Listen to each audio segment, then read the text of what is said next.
Hi guys, welcome to this Pecha Kucha presentation on agriculture. In this video I will explain the origins of agriculture and how it has developed over the centuries, as well as the pros and cons of expanding agriculture through a depth study on soy farming in the Amazon. Farmers have already destroyed 20% of the Amazon in order to expand their soy farms. First, let's take a look at where it all started. Archaeologists found that the earliest type of agriculture used was hunting and gathering. This began in the Middle East as small tribes would settle in the Fertile Crescent and were able to both fish for meat or could gather wild grains and grasses. Herding was later developed as an alternative, although it forced them to move around a lot compared to hunting and gathering. From this idea of cultivating crops, more people began to shift from foraging to agriculture. This mainly became popular due to the advantage of being able to control your food supply, as you were able to plant and breed your crops to withstand natural disasters. This allowed for population expansions, increased cities, and specialized labor. However, for every action, there is an equal and opposite reaction. In order to maintain a booming population, you must constantly be expanding your agriculture, which means you have to change the environment in that area. Although you may be able to have surplus food which supports trade and population growth, it also brings irreversible damage to the planet. Then we have the Columbian Exchange. The Columbian Exchange changed two major things. One, it decreased the amount of animal diversity we have left on Earth as many extinct species came as a result of the exchange. Two, Earth started to become more and more biologically singular. Before Columbus, we didn't even have tomatoes in Europe. The four main things that the Columbian Exchange changed globally were disease, animals, plants, and people. Disease changed the world for the worst, as the arrival of Europeans into the Americas, who brought new diseases, killed over 50% of the natives upon arrival. The disease brought wars as leaders died and more groups wanted to rebel. Animals had a plus effect, as the exportation of cows, horses, and pigs were a large plus for the Americas. As all of these animals breed quickly, and the fact that they are easy to domesticate made them perfect for breeding and farming. This completely reshaped the Americas' food supply chain, as well as the culture in the Americas as a whole. Plants in the exchange had the opposite effect, as plants from the Americas completely reshaped Eurasia.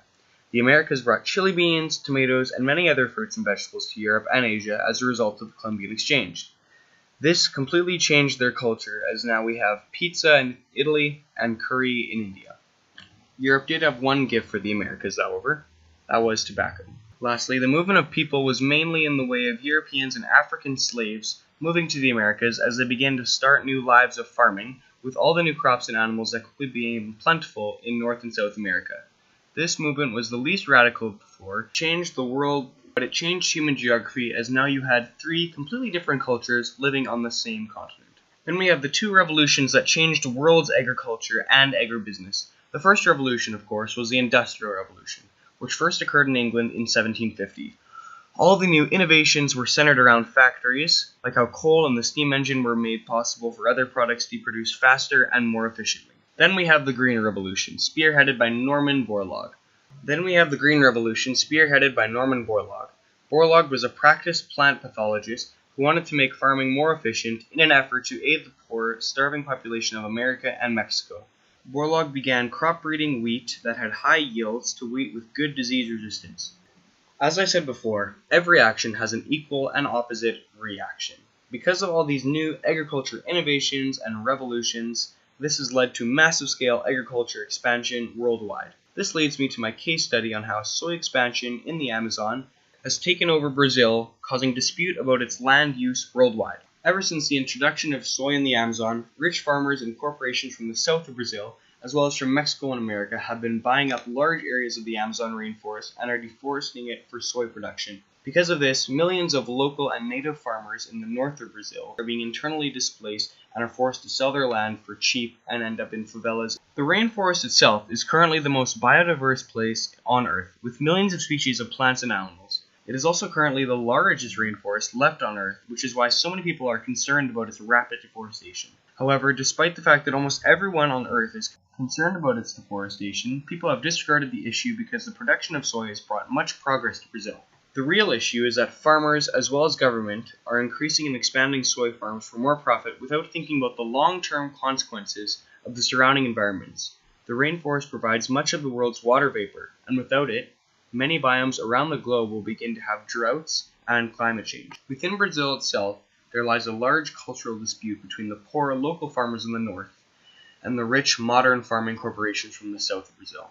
Poor farmers, like I said before, are being kicked off their land and end up worse for wear in favelas and cities, whereas large corporations end up owning big areas of land in the Amazon. Pushback against this has been short-lived and, quite frankly, unsuccessful. Many foreign organizations have raised a lot of awareness about this issue, but none of which have brought significant change. Within Brazil, there have been many groups which have formed with government officials, but have been shut down or their leaders killed by oppressors, hired by the large farming organizations. And so the question stands, is the expansion of agriculture more important than the Earth's natural biosphere? Is it good for us humans to destroy natural habitats while making numerous amounts of plants and animals extinct in order for us to feed our exponentially growing population? Or is there another solution to this question in which we're able to keep the Earth's biomes? Personally,